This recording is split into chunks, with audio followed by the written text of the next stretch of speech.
Hey, it is Abigail Gazda, your clarity coach, helping you get clear on who you are, what you want, and where you're going in life. And I want to bring to you this idea, this concept, this code really that will help you crack the code on being yourself. And it's a simple concept, so it's a simple discussion right now, but I want you to leave in the comments what you grabbed out of it, okay? Now, in our lives, we see ourselves through the eyes of others, right?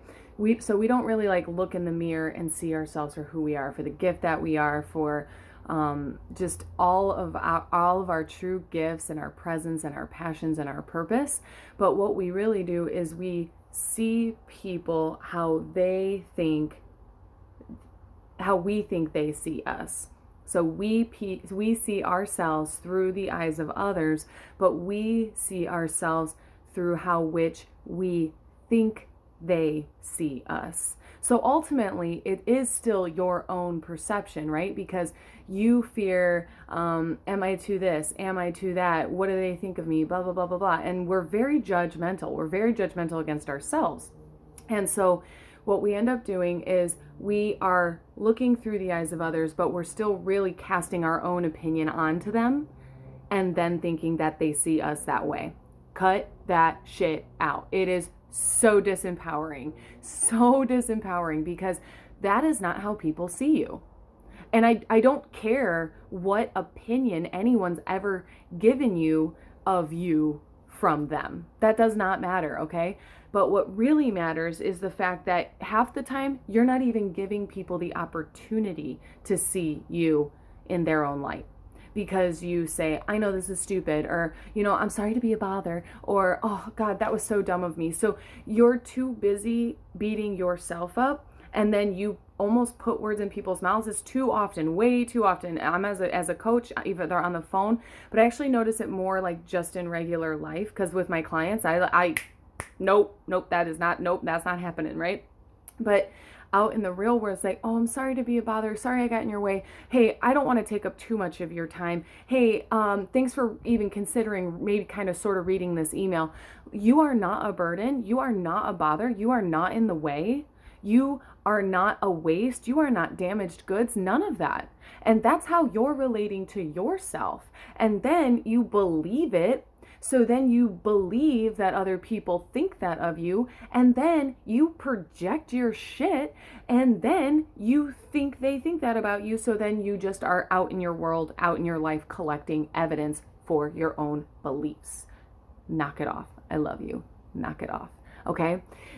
And what really helped me crack the code on this for myself, and I just know that I've said it to clients way too many times, is I wish that you could see you the way that I see you. We do not relate to ourselves as pleasant or fun or exciting or sexy or beautiful or charming or we want to, we really want to. And you may have great mantras that tell you that, but deep down there's subconscious resistance to fully believing it, and your life is the evidence. If you don't have everything you want, then your life is the evidence of just holding yourself back on those belief systems, okay? Or with those belief systems. And so I ask you to drop your own judgments of yourself and ask people what they think of you. What shows up when I do? What do I bring into a room? Let someone else answer that damn question for you, because your answer is usually judgmental. But going back to, I wish you could see you the way I see you. If we don't relate to ourselves, so we're busy trying to be a professional, we're busy trying to be a great parent, we're busy trying to be a great significant other, we're busy trying to be just great human beings, right?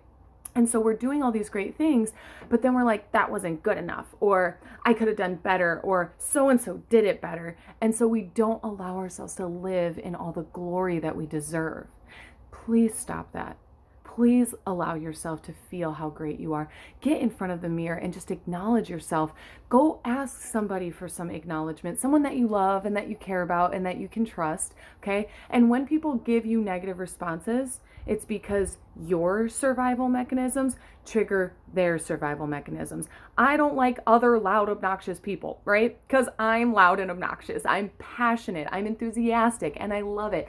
And before I knew how to regulate it and how to source my own energy, I would look at people as competition. So I would be competitive with them, like, ooh, who's going to be louder? Ooh, who's going to get more attention? Ooh, who's going to get there faster? That was not a fun way to live. And now that I relate to myself as a gift and I get to share that with the world and I get to be pleasant and I get to rise other people up.